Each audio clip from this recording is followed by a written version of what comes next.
Oh, now you don't want to. Hi, everybody. This is Dr. LaWana Richmond, the San Diego coordinator for the Black Speculative Arts Movement, coming to you live from the Afrofuturism Lounge. It's the 5th annual Afrofuturism Lounge in San Diego, California, happening on the ground near San Diego Comic-Con. I'm here with my sisters, Adria G. Fox and Sister Maria Muhammad. That's a G. Yeah, Z Fox, yes. Z Fox.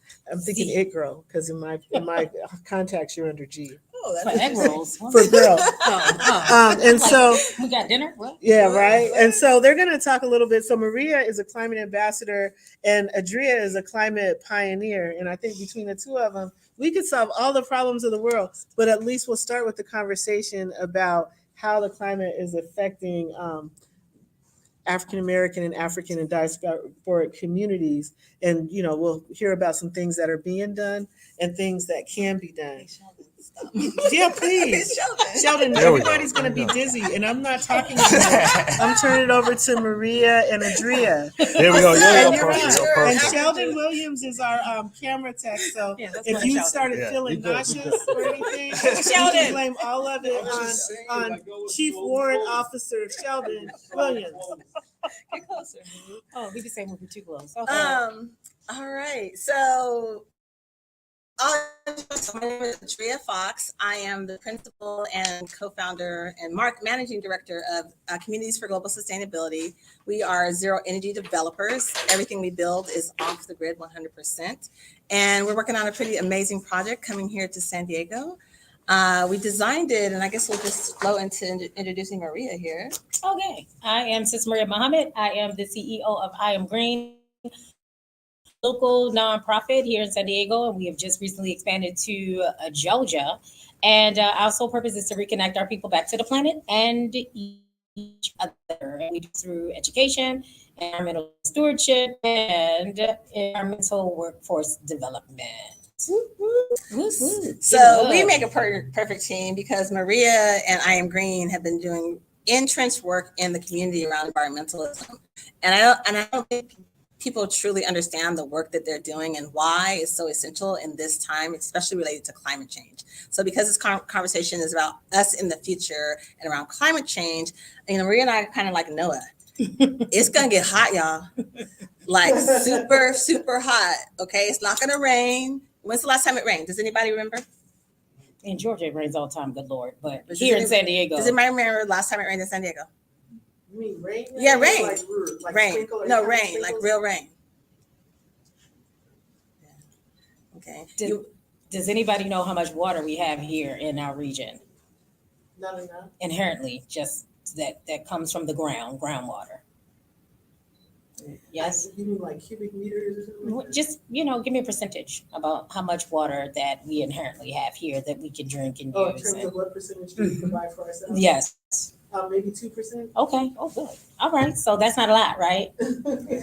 That's not a lot. So everybody else, do you know what groundwater is? I had to learn this myself thanks to Sister Maria here, and my elementary school teacher. It actually clicked when Maria was teaching it. So we don't have enough groundwater. So if it doesn't rain, then the earth can't store enough water to maintain us on Earth. So basically, we have used up so much of our natural resources on planet Earth in general, through consumerism, through fossil fuels, and all the things that cause climate change and how we treat our environment. And due to that, we just won't have enough to survive. I mean, it's really serious. And so, you know, climate change is a real thing. I know, you know, our former whatever he was, the president, he didn't really believe in that. So he got out of the Paris Agreement. Now we're back in it.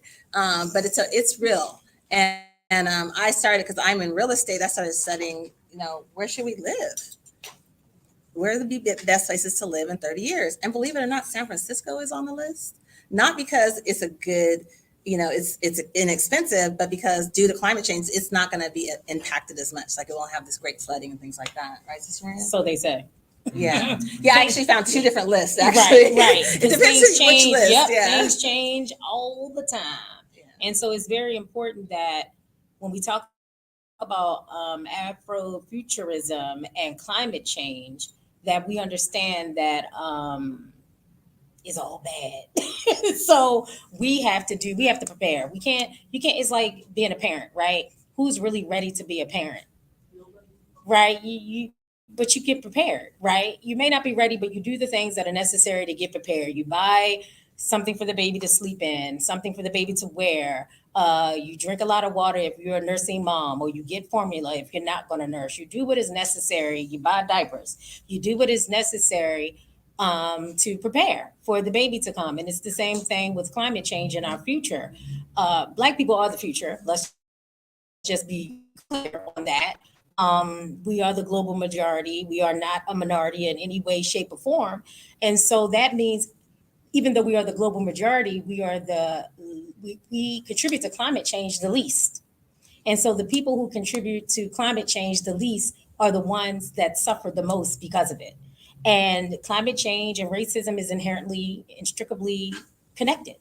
Everything that we see that is happening in the communities and the urban scape was all by design. We were redlined into these communities, and then once we were redlined into these communities, they became dumping ground, right? And so then you have this intense urban heat.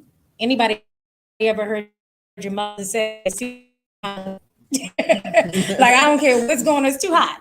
It's too hot for all that. Well, that's a real thing. It really is too hot.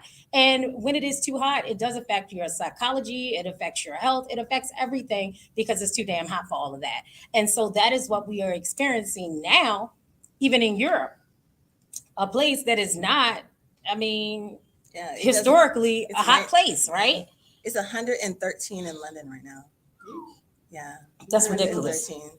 Yeah, That's that's ridiculous. what Bill was telling us. One of our founders is in London, and he was like, he was just, you could just see almost the sweat dripping off him because his house is sustainable, and he doesn't have he has so much natural air. He didn't need air conditioning at the time. Now he realizes he has to put in central air.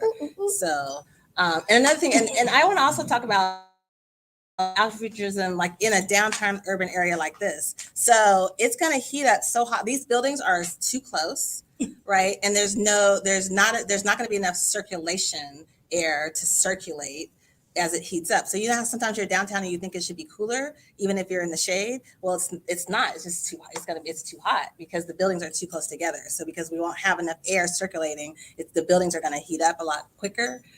So let's talk about some of the positive things we can do. Well, the first thing that we can do is acknowledge that there's something going on.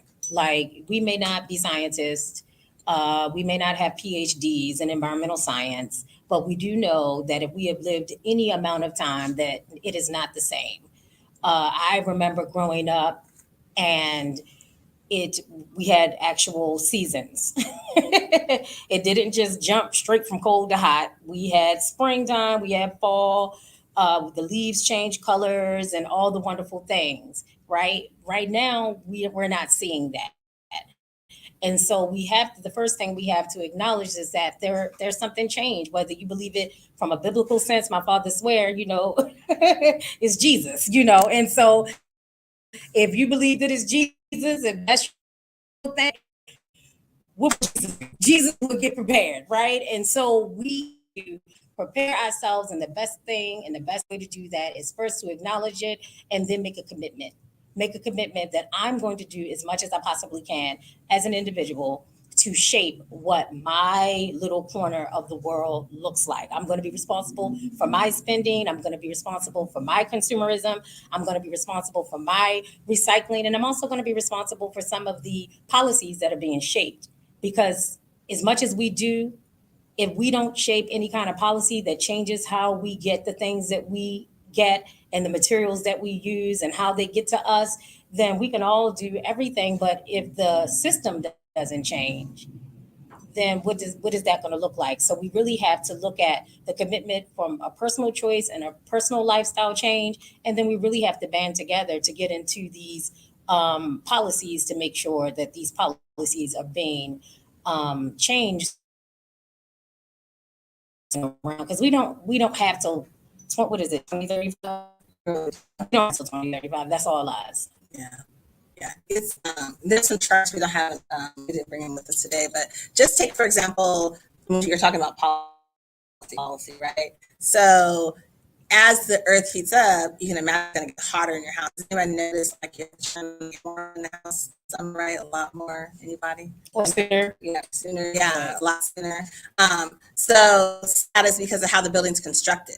So as to come into town, we need to be setting policy that protect those new units from climate change.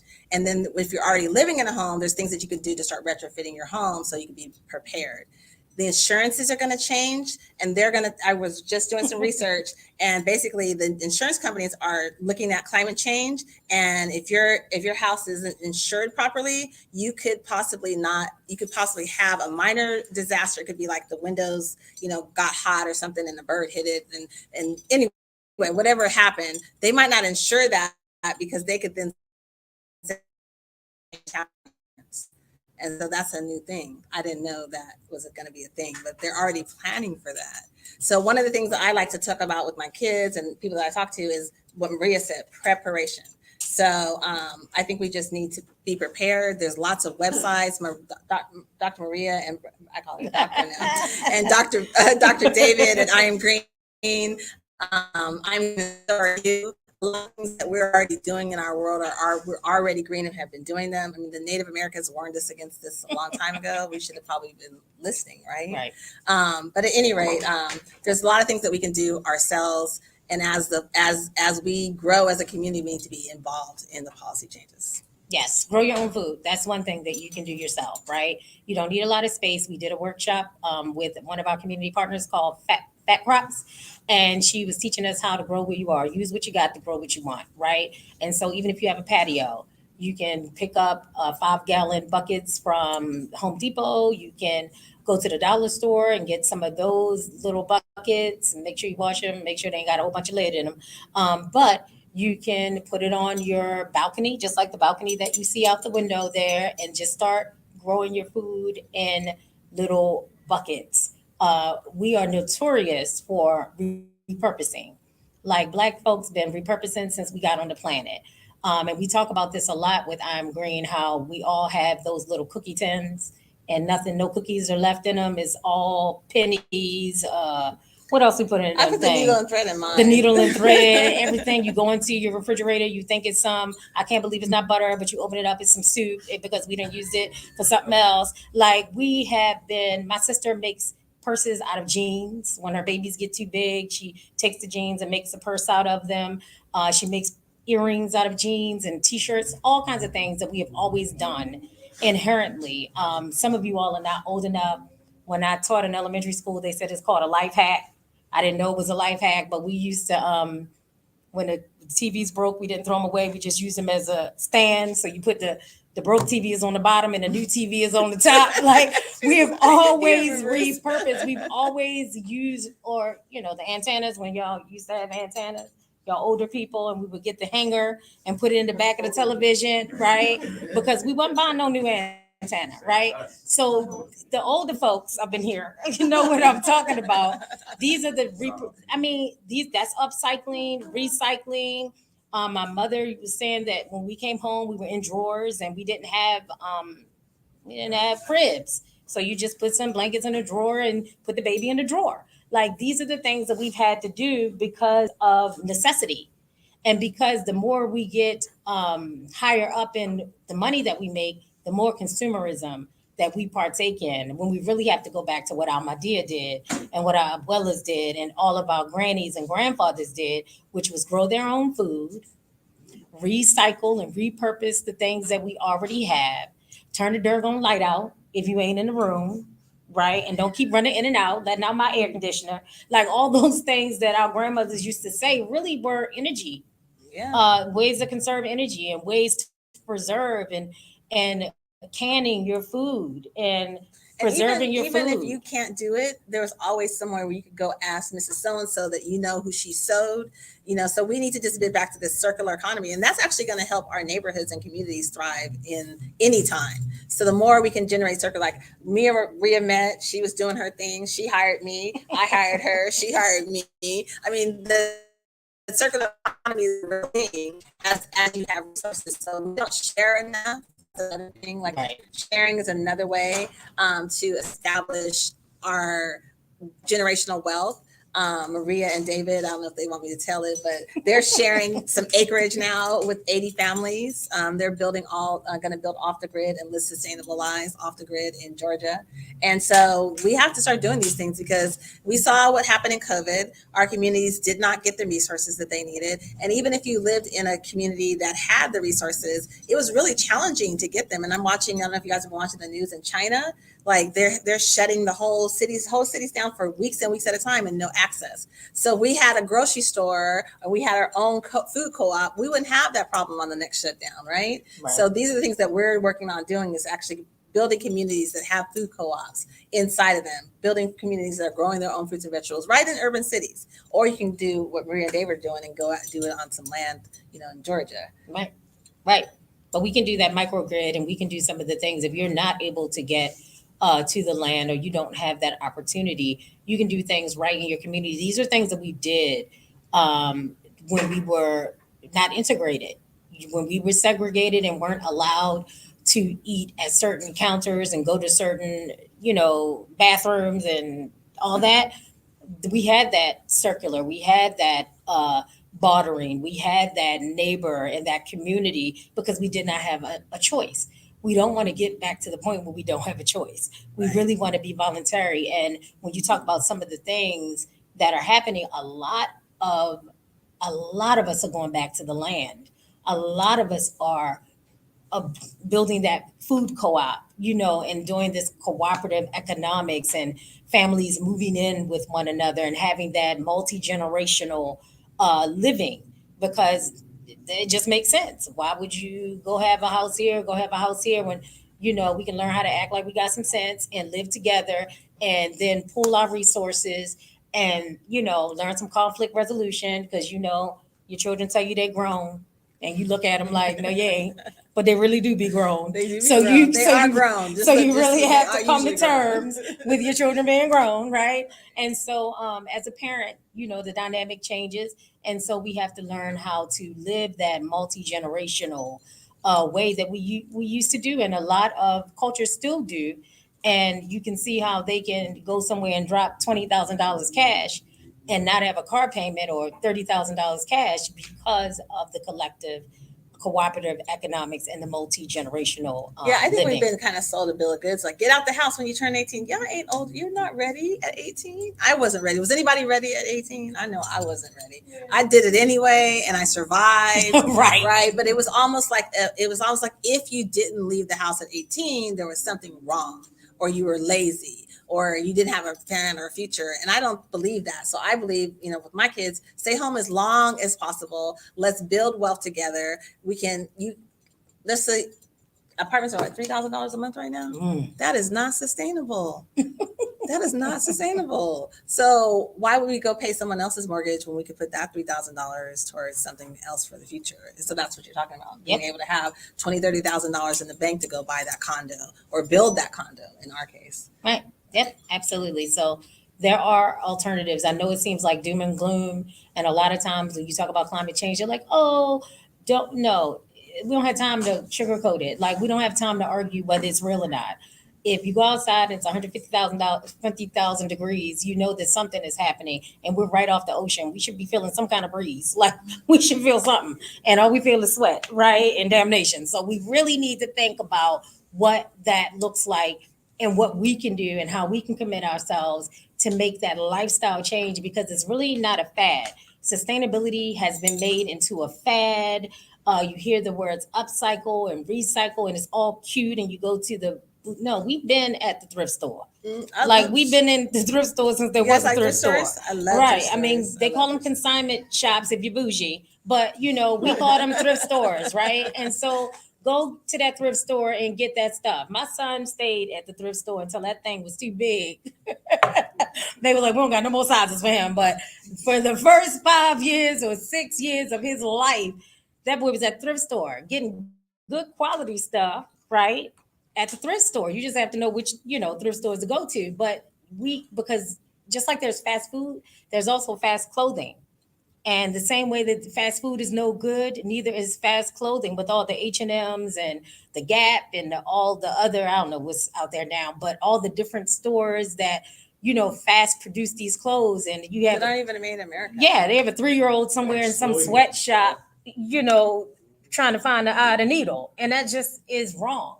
And so we really have to start looking at where we're getting our things, who's sourcing the clothes, who's sourcing our food, who's banks, even down to the banks that we use. Where's that money coming from? The best thing is to find a credit union or start a credit union. Let's start a credit union. What does it take? $10,000 to start a credit union? I think that's what it takes to start a credit union. $10,000, and it's a cooperative, right? And so then we can see where our money is coming from, and is it being used in oil? Is the money being used in some sweatshop somewhere? Is the money being used to dump? We have so much waste. China is even like, don't bring that stuff over here no more. We don't got no more room for it. And so it's just they're out facing there a whole floating. other climate issue themselves. Right. If you go online and you start Googling like the climate change in China, there's whole cities that were green and lush, like Portland, let's say like Portland, Oregon, that are now deserts. That's what started me on my journey of learning more about climate change. Was I started seeing pictures from overseas and started working with people in other countries and getting like their feedback, like because they're living it every day. And I was really amazed, and I was like, well, we're in trouble. We're living this lie. We can't live that lie anymore. Right. So. And we can't put it all on the consumer. It really has to start with who's producing as well. We can't continue to just be consumers. We have to be producers and start producing our own. Eat local, shop black, shop, with people who give back to the community. Eat food when it's in season. If it's not the season, no, you're not getting a watermelon. Live with it. Like, you're not going to die if you can't get a watermelon in the middle of January or whatever. If you can't get a mango, if that's not your thing, it grows in your stop. Just eat an apple. Like, you don't.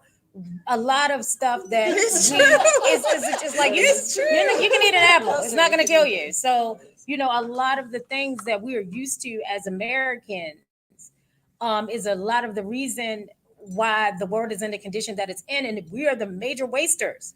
If waste was a country, would be the third largest country behind China and America. Waste will be country number 3. Well, that's a lot of waste. Well, we have more stuff that we throw away, more ways to fill up like 2 more planets. Oh my God.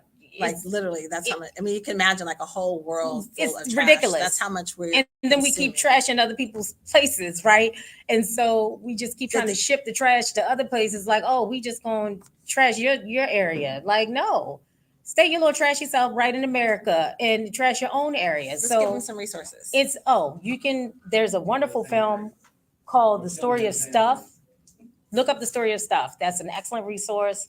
To look up. You can go to www.imgreenandsoyou.org and find ways how you can green your life. You can find resources there on our website. There's another website called Green America that you can go to and learn how to green your life. Yes, Sheldon. Yeah. So I just wanted to offer something else. So we run a street pantry up in the Bay Area. Mm-hmm. And so we feed, like 200 people a week. Mm-hmm. And that's a good resource for our community.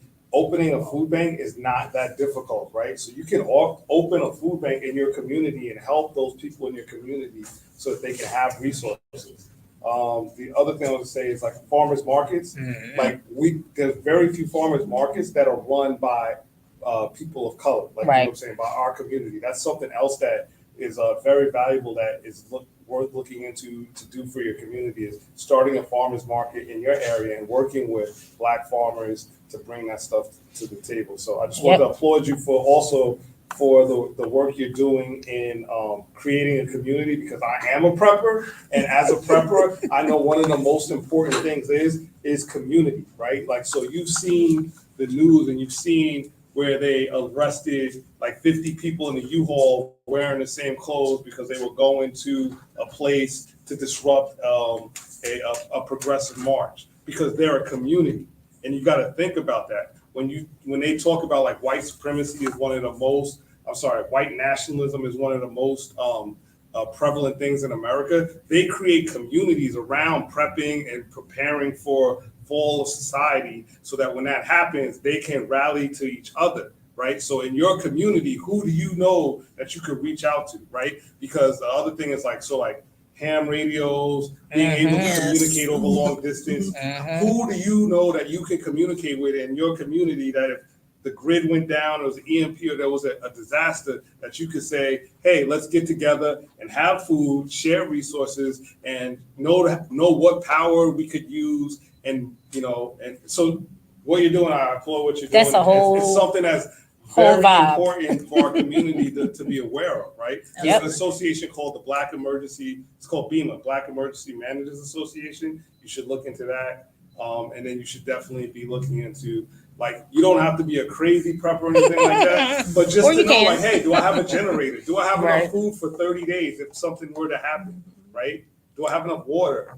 Right. These are very important things to be aware of. That just is making exactly it right. a lifestyle change, really. That's what we're talking about, just changing the lifestyle, like the amount of waste during COVID alone. If you think about, like, people were home. So if you got tired of eating what you was cooking, you were the takeout alone. So that's where we go back to policy. Like up in the Bay Area, there's whole cities that have a whole recycling program for their food, and they don't use plastic for their takeout. They use recycled products. So we need to start composting.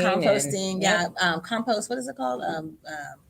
There's a whole program in the Bay Area called recompost restaurants. And so restaurants are now literally have a whole composting system within these little towns in the Bay Area. So we're not too far from that, but we really have to come together as a community to make a stand. So we live here in San Diego. I hope to start seeing you guys at some of these environmental meetings. You don't live here, Sheldon, but right. Yeah. But I think that's but what important you're as saying well. is Like, I'm in the true. Bay Area. Yeah. We have partners that we work with in the Los Angeles area, like in Leimert Park and stuff. They're looking to try to start a farmers market there and things, right? So we have partners there. I think it's a part of like a skeleton California Black Food Council, right? And so it's super important to have those ties and to be able to say, like, oh, we have people down in San Diego. We have people in Los Angeles. A network. If you are, matter of fact, we just received our food pantry. We just received funding from Mid-City Meals in Los Angeles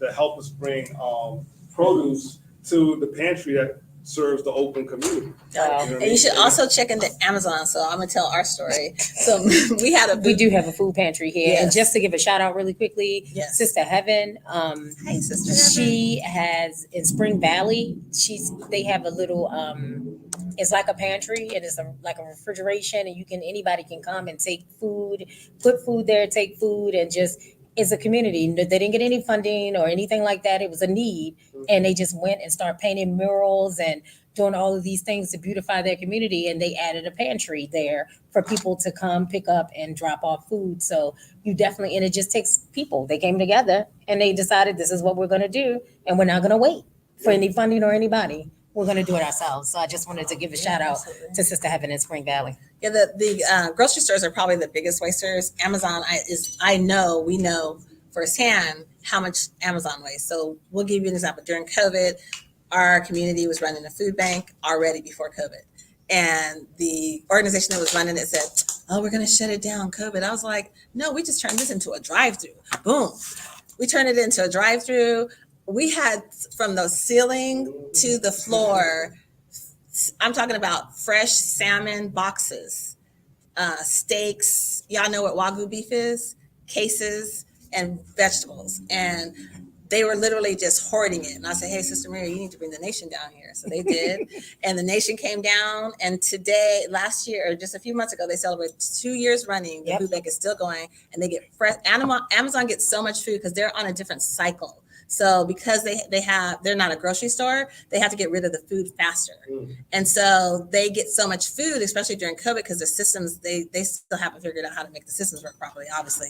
But they get so much food. A truck would come in. I was at the dock one day. The truck came in from Frito-Lay, and they didn't have anywhere to put it in the warehouse. So they just gave it to us after they checked it in. We actually just received, we were volunteering with another organization, and the Amazon truck came, and they're like, we don't know what's in there. Yeah, just take here you it. go. Just take it. Yep. Yeah.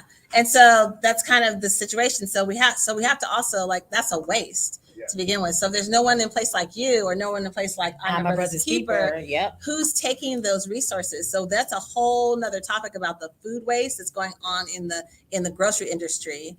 that we need to figure out how to help address. And thank goodness I'm a brother's keeper. Yeah, they still rocking it. Yeah, They have refrigerator trucks that they They got. got a solar refrigerator. They got a solar container, so they're able to refrigerate the food and keep it. So they worked with the black electricians. Yeah. And the black electricians, I forgot the brother's name. That's huge. And so that's he one of the came biggest out- problems is The refrigeration, right? Yeah. And so they came out and got the trailer together and was able to put the solar in there so it stays refrigerated. And then they just recently got a refrigerated truck, so now they don't have to rent a truck every single time they do the food bank. And so, but that came through again, the collective, like you said, having a network, knowing Adria knowing me knowing I'm my brother's keeper, knowing Paving Great Futures, and all of us coming together to create this resource for our community. So you're 100% correct because I'm telling you, these suckers is ready. They down there, they shooting, they got the underground bunkers. All They you have to do, all you have to do is look on prepping or city prepping, and you'll see that people have storehouses and bunkers of not just storehouses, but they have actual bunkers where they're prepared to wait out for the zombie apocalypse. To 120 days. Yep. Right? Think about your community where you live now. Are you prepared to live 30 to 90 days without any services?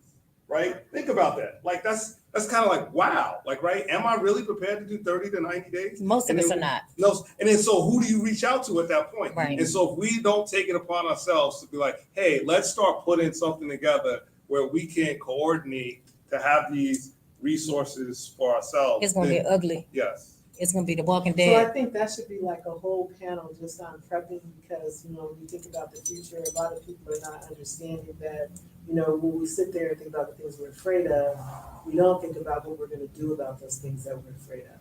Well, we're having I'm Green in October are having a workshop. It's like we're not ready, but we're prepared, and it's all about prepping. It's all about self-defense, conflict resolution. It's all the things that we need to do to prepare for these natural disasters and the not so natural disasters. And so, because it ain't natural if you're causing it through your actions, right? And so that's going to be in October, I believe the third weekend in October, but visit the website and you'll see. And we're going to do an entire day of different people teaching self-defense, teaching conflict resolution. I know that does not seem like a prepping, but when you are, and we found out during COVID when we had to stay home with our family and realize we don't like them very much, right? And so how do you work through these conflicts? That's a real thing. So you ain't busting nobody upside the head and then you can't even get to the hospital to get them fixed up. So I would it's very I would important. like to talk to you offline, I guess. Oh, about absolutely. Bringing that up to the Bay Area. Oh, absolutely. And to the LA area. We work with a couple of organizations there. I think that's super important. I think, like I said, just like we have the California Black Food Council, we need some type of network, like you said, to be able to communicate with each other. The Underground Railroad. Like I know I'm a ham radio operator.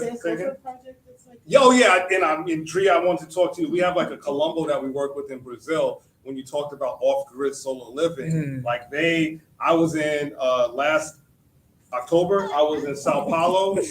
I was in Arajas, Brazil, with our Colombo, and like that off-the-grid living would be something that, and as a matter of fact, the Colombo that we work with, they're part of a collective of Colombos all across Brazil, right? And what's a Colombo? A Colombo is a traditional African community. Brazil has the most African people outside of Africa. And all the people that ran away and set up their own communities in Brazil, they're classified as Colombos. They're not necessarily classified as indigenous, but they've maintained culture as African communities in Brazil. And they have a whole network of Colombos throughout Brazil, and they work with the indigenous people there as well. But they have a willingness to work with us here. And so but they need resources as well. Like they don't have the technology and the same type of resource we have. So like I would definitely love to talk to you offline about that as well. So. Absolutely. Yeah. All right. Any other questions, comments, feedback?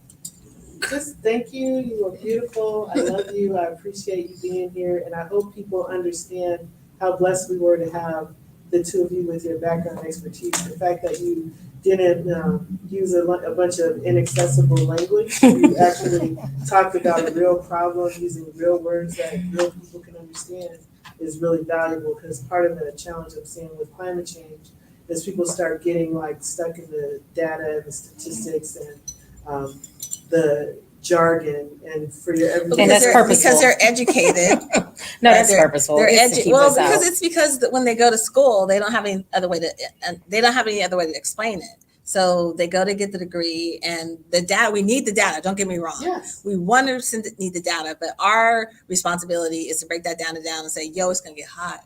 Right. And you aren't going to be. But we are the data. But we are the data. Like if there was not a scientist on the earth, we are the data. We live it every day. Yeah. It's our lived experience. We live in a capitalist society. So about when COVID started, I had a friend who she basically gave us. She had an in with so they, you know how capitalists do. They created an industry around climate change, right? Mm-hmm. And so there's a climate change professional certification, and the course itself is like $5,000. So I was fortunate enough, like this person, they were like, "Oh, there's not diversity, so we want to give these scholarships to people." So I was able to go into this course, and it basically taught, "Oh, this is climate change. This is what it's about. This is what we're looking for and moving towards." Right? But there's very few of us in us that have those certifications, that know like what it is. And like you said, like basically they're just setting up another industry for themselves. You don't need listen, you don't need no certification to know it's hot as hell outside. Like you don't need no certification for that. You don't need none of that. What you need is your inherent. We are inherently a part of this planet. Right. Period. And we know inherently if we reconnect to the planet and our indigenous ways and the things that we are used to doing and have been doing since our feet hit the planet, then we'll be back in sync. And so that's why we have to reconnect to each other, to share stories, because stories is what helps us learn and exchange, right? And to reconnect to the planet. And we're good as gold. We don't need it's just like you said, we to gotta make do the money. certification so that our people can be employed. For those people that want a job, Maria. Okay, fine. Yeah, because they talk about there's going to be some people that aren't going carbon. There's going to be people that are going to need a job, but while they're getting in those resources, we put them into the network. Okay, so that they can understand. Okay. Okay. At the end of the day, we got to teach them, and we're going to call it workworkforce development. Conflict resolution. That's important because you have to be able to work it from both angles. Like, yes, sir. So I mean, I think I'm looking at the time. I know we gotta go. Let us go over, but I do think we should start kind of winding down. See if anybody has any other questions. Oh yeah, because we're crazy. Yeah. Any questions? Okay, goodbye. This is what we do all day. Right. Yeah. Okay, goodbye. All right. Bye-bye. Love y'all. Bye. Who's doing the camera? Deuces. Oh, I had to do it myself. Okay. Oh, Bye, everybody. Oh, bye. Bye. Bye, y'all. Facebook. Don't end it though. Just turn off the camera. Okay. Oh, you know how to do that. You got it.